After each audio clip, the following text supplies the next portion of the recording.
Assalamualaikum warahmatullahi wabarakatuh.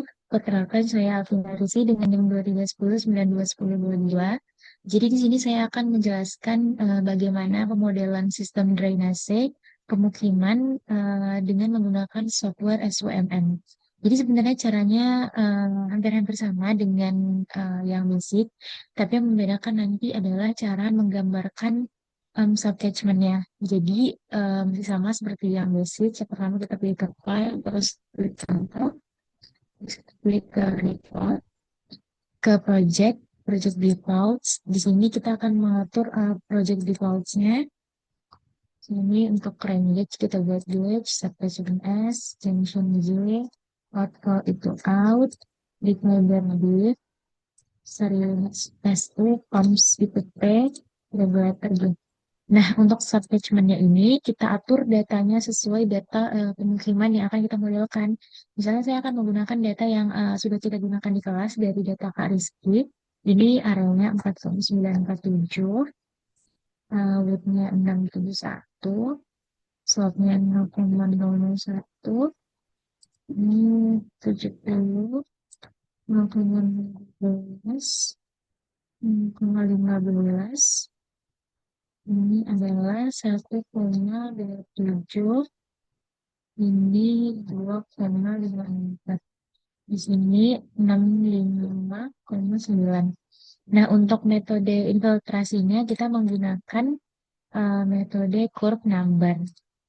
Dengan curve number 80, conductivity 0,5, dan drying time-nya 7.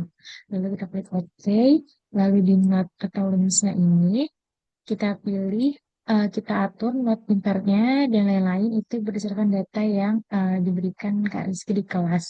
Nah, untuk node pintarnya itu nilainya 6, max depth-nya itu 1,83, ini 54,4.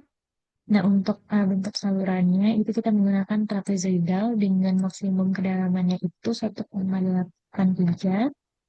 dan bottom weight-nya itu 0,5. Lalu kita klik OK. Nah, di sini conduit roughness-nya kita ubah jadi 0,012.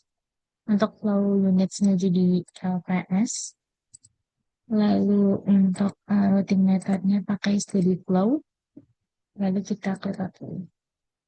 Lalu kita atur di tools, lalu ke map display options. Di sini kita atur subcatchment dan lain-lainnya itu masih sesuai kebutuhan kita. Jadi di sini saya tidak akan mengubah pengaturannya dan warna-warnanya. Jadi kita biarkan saja. Lalu untuk selanjutnya itu kita pergi ke view dimension. Di sini kita pastikan koordinatnya itu adalah dimulai dari 0. Lalu kita klik OK. Lalu di sini, nah kita kan sekarang akan menggambar pemukimannya atau subcatchment-nya, di mana kita sudah punya gambar peta lokasinya. Jadi kita tidak membuat gambarnya itu manual atau mengasal. Jadi kita masukkan gambarnya dengan cara dulu di backdrop ini, color, terus kita masukkan gambar denahnya atau petanya. Lalu kita klik OK. Nah, di sini akan terlihat peta yang akan kita gunakan sebagai apa ya, cetakan lah gitu untuk membuat gambar subcatchment-nya. Jadi di sini langkah selanjutnya itu seperti biasa kita pergi ke hydrology, subcatchment, lalu kita klik tambah di sini, baru kita gambarkan pemukimannya. Misalnya saya gambar di sini. Terus yang kedua itu misalnya di sini. Lalu di sini. Nah, untuk untuk melihat subcatchment-nya dengan baik, bentuknya kan ini tidak terlihat jelas. Nah, bagaimana cara kita untuk melihatnya supaya subcatchment itu jelas? Nah, backdrop-nya berarti kan harus kita hilangkan. Nah, menghilangkan backdrop-nya itu tinggal kita klik kanan, lalu di layers. Nah, di backdrop ini kita uncheck this. Lalu eh, baru kelihatan gambar dari subcatchment yang sudah kita modelkan tadi. Lalu setelah menggambar sketchman, seperti biasa kita gambarkan junctionnya di hydraulic. Di notes kita gambarkan junctionnya, kita klik tambah, lalu kita letakkan di mana kita akan meletakkan junction. Misalnya itu dia di sini misalnya, lalu di sini, lalu di sini. Lalu misalnya saya menambahkan outpolnya itu di sini. Nah, lalu kita tambahkan range-nya misalnya itu di sini. Nah, lalu setelah itu kita gambarkan conduitnya. Conduitnya itu misalnya dari sini ke sini. Lalu dari ini ke sini.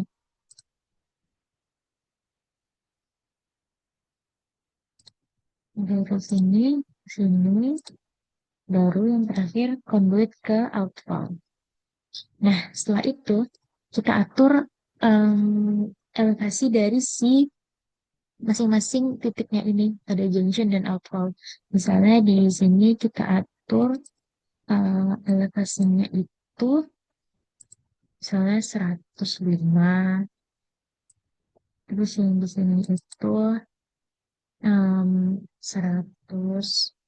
Yang ini 90. Yang ini karena dia di atas junction yang di sini, kita buat lebih tinggi misalnya 95. Terus di outfall-nya itu yang paling rendah. Misalnya kita buat 78. Lalu kita buatkan, em, kita klik 2 kali pada attachment satu ini. Lalu kita buat batch satu. Ini kita ubah jadi batch satu. Lalu outline-nya kita tentukan dia akan dibuang kemana dari attachment satu ini. Karena dia ke sini, ke junction yang di sini, berarti kan dia ke J1. Lalu untuk attachment ini, lalu kita ngubung dia ke sini, ke J2. Lalu yang ini kita ubah jadi B1. Lalu yang ini, misalnya kita akan buang dia ke sini misalnya, ke J4. Berarti kita ubah jadi J4. Lalu range-nya itu adalah. Oke, nah setelah ini kita atur time series-nya. Kita pergi ke Corps, time series, lalu klik plus di sini. Lalu kita buat time series TS. Lalu untuk ini saya akan pakai data dari Kak Rizky yang ada di kelas. Jadi untuk datanya itu,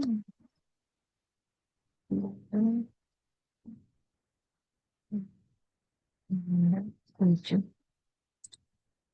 4,31, 3,213, 26,110, 3,6, 16,754, 16,78, 14,8. Lalu setelah kita masukkan time series-nya, lalu kita klik auto.